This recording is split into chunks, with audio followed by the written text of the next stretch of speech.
हम आलू कोबी के सब्जी बना रहल छी। अरदारा में अहाँ के खीर पूरी सब्जी हम सब देखेने रही, तो सब्जी के नहीं देखेने रही, तो आई हम बना रहल छी। ई अहाँ के आधा किलो लगभग से कोबी अछि, आ 10-12 गो जेना ई छोटे छोटे आलू अहाँ के अछि। तो ई आलू के की केलिए एना के जेना कि 4 फाँक उबालल अछि, एना के 4 फाँक कऽ दियौ। ई एना के कऽ देलिए सबटा के। अब हम ई कोबी अहाँ के भूज रहल छी। मैंने ई लोहिया देने छिए गरम होइला, तो कनिक ई तेल 2 चम्मच अहाँ के लगभग करू तेल से देलिए। देखियो ई कोबी भुजा गेल। यहाँ के छोटे छोटे पीस अहाँ के कटने छिए, तो ई भुजैयो में जल्दी भुजा जाए छै, आ सीधो होय में अहाँ के जल्दी अपन सिद्ध भऽ गेल। अब एहि तरीका के अहाँ के भूज लेलहुँ ने, तो ई अहाँ के नून अछि सब्जी में देला रखने छै, तो एहिमे से हम नमेला एते से एहिमे एखन दऽ रहल छियै। आब जे कनि भूजै घड़ी में नून दऽ दियौ ने, तो बढ़िया रहै छै, अपन नूनगर नून मिल जाइ छै तो सब्जी में। अब 2-4 बेर मिला कर आब निकालै छियै। आब कोबी भूज लेलहुँ, आब आलू दऽ रहल छियै।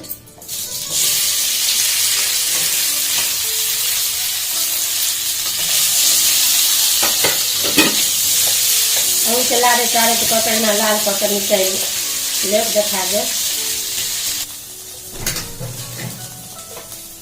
देखियो ये आलू भुजा गेल, एही तरीका से भूज के इहो निकाल लेब।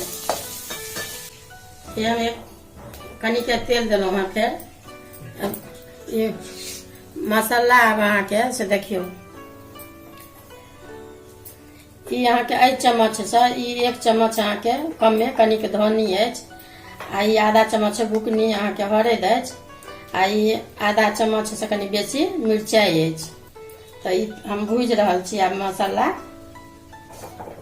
एहिमे ने से कनिक पानि एक रत्ती हम मिलबै छी।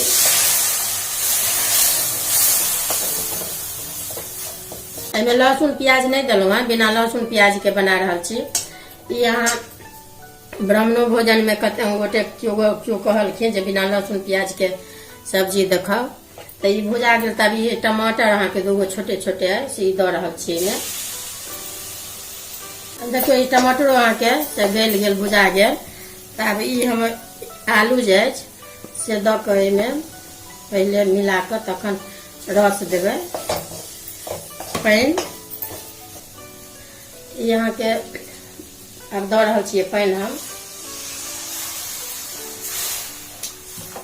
1 गिलास देलिए, ई अहाँ के दोसर गिलास है, हम बुझियो जे 2 गिलास पानि एहिमे देलिए। अब ई नून अछि, नून दऽ रहल छियै, नून अपना अनुकूल अनुसार देबै।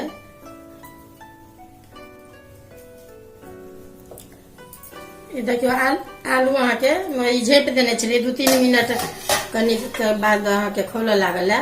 तब ई हम कोबी खसा दै छियै एहिमे।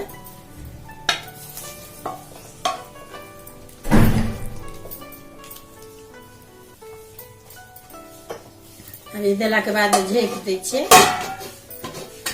आधा घंटा। देखियो ई सब्जी बरैक गेल, आधा घंटा में कहलहुँ हैं, लेकिन वह बीच बीच में लारैत रहबै आ रस देखैत रहबै जे कते रस रखबाक अछि, ओहि हिसाब से अपन ये रस अहाँ के रसो देखियो गढ़ा गेल। आब एहिमे फोरन अहाँ के दै छियै हम। ई एखन काटै नहीं छियै।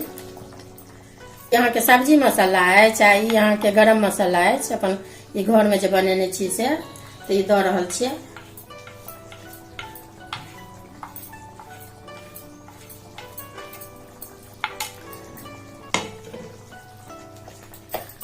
लोहिया गरम होइला देलिए, एहिमे अहाँ के हम 1 चम्मच अंदाज से मेरे छोटकी चम्मच से अंदाज से तेल देलिए।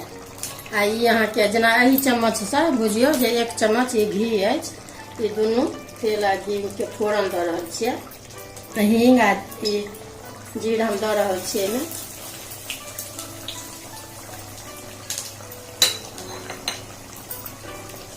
तेजपत्ता मिरचाई सेहो अछि।